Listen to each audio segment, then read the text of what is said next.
Hades' Daughter, Chapter 6. Brutus' sandaled feet slipped across the loose rock and gravel, and he had to bend down a hand momentarily to steady himself.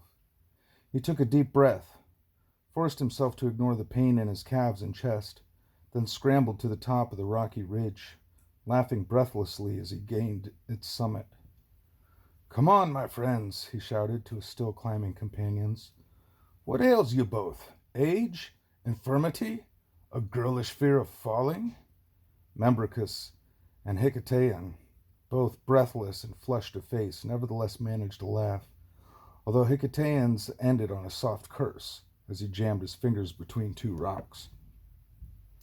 Brutus, still smiling, reached down an arm and aided first Membricus and then Hicetaean to the summit of the ridge that they'd been climbing since dawn. "Ah," Membricus grunted, staggering a few paces away before sinking down to rest again in a stubby pine tree that had somehow managed to survive the winds atop the ridge. "Are you sure you need my old eyes on this excursion, Brutus?" "Ever since you confessed your fears to me, then Brutus said, looking meaningfully at Membricus, "I do."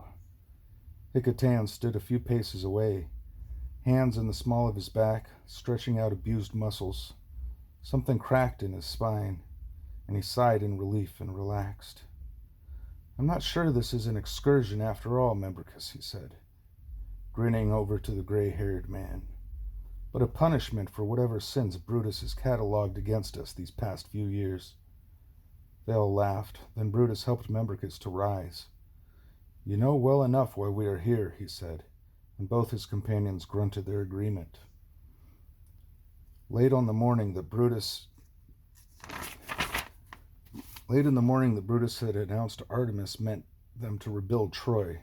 They'd boarded their warships and sailed south. Now the warships lay at anchor in a shallow inlet that Hicetaean said was less than a half-day's walk above Mesopotamia, and Brutus had brought his two companions climbing to the vantage point. "Where is it?" Brutus asked softly, shading his eyes with one hand. Of the three men, he was the only one not sweating heavily. Hicetaean scanned the coastline that stretched south, then pointed. "There," he said. "Follow the line of the coast to that bay, then look to the southern shore of the bay. There is a hill, and atop that hill sits Mesopotamia," said Brutus. "I see it." Membricus, who had the oldest eyes, was squinting painfully under the shade of his hand. "It is well fortified," he said, noting the high wall that encircled the entire city and the single gated entrance. "And rich," added Brutus. "See the roof of the palace at the very pinnacle of the hill? It gleams with gold." "Trojan gold, no doubt," said Hicetaean bitterly. "It will be soon," said Brutus, and all three men laughed again, relaxing in the shaded warmth of their companionship. "There are some workshops, but very few dwellings outside the walls," said Hicetaean. "Aye," said Brutus. "The Trojan slaves, however many are left, must be sequestered behind the walls. To free them, we shall have to take to the city." Hicetaean turned and looked at Brutus, raising his eyebrows. Brutus shrugged.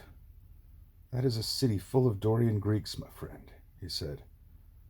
"When have they ever won a battle against true warriors?" "You want to storm the walls?" Hicetaean said. Brutus shook his head. "I think not. At least, not with warriors. With a little cunning, I think to draw out this arrogant Pandrasus. This is a sheltered city. I can think of no other reason it has survived so long the catastrophe, and I am thinking that maybe the Dorians of Mesopotamia have grown a little soft in that isolation. Is that a river I see emptying into the bay?" Startled, Brutus and Hicetaean looked at Membricus. He'd been so quiet they'd almost forgot his presence. "Aye," said Hicetaean, and something in his tone made both the other men stare at him in turn.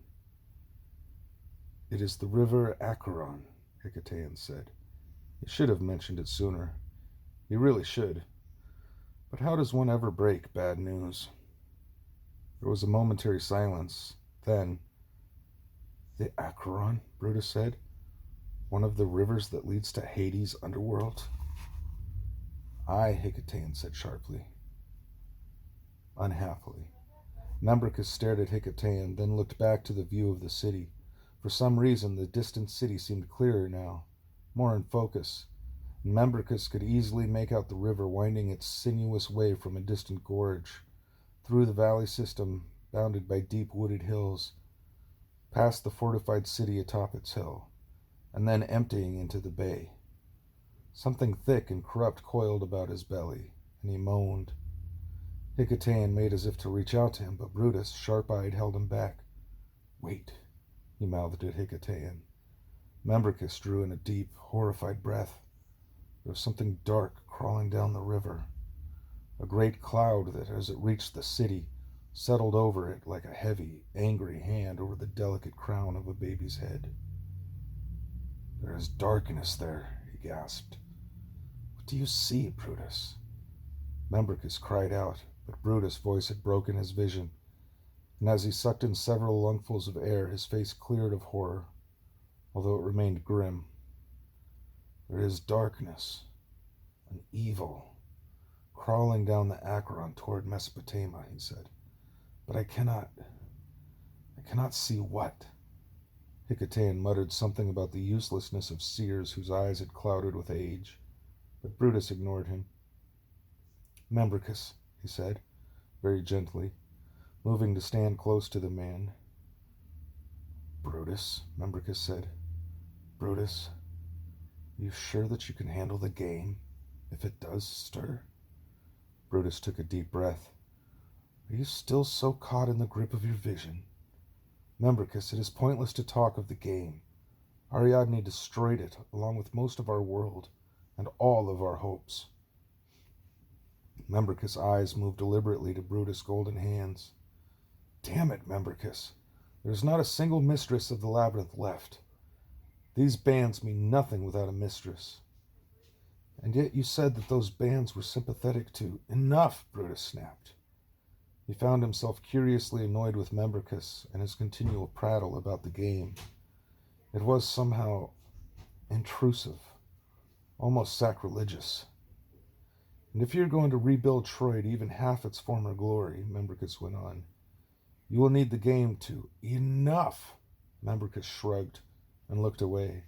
For a long minute, no one spoke. Hicetaean, whose eyes had been flitting between Brutus and Membricus during this exchange, finally broke the silence. "Brutus, are you trained in the game?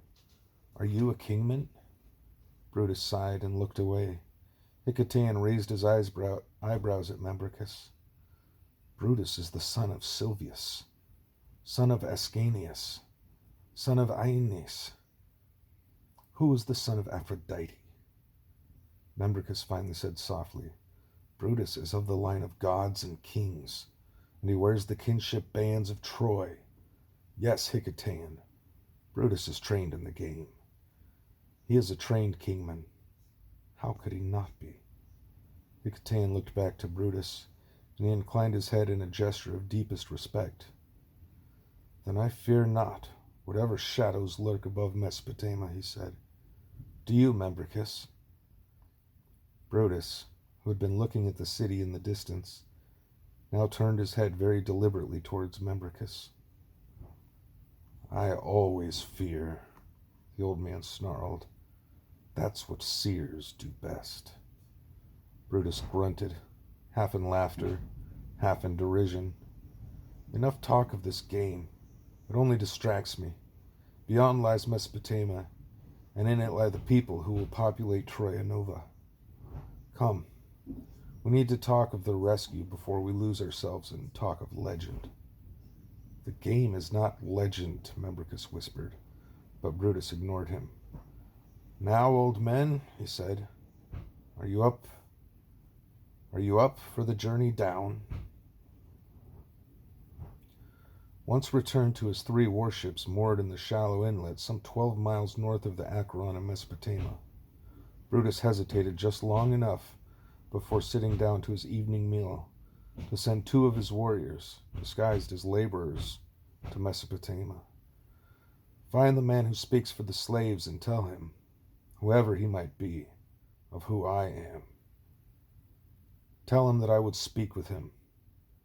Tell him that I have come to lead his and mine into Troy. Thus ends chapter 6.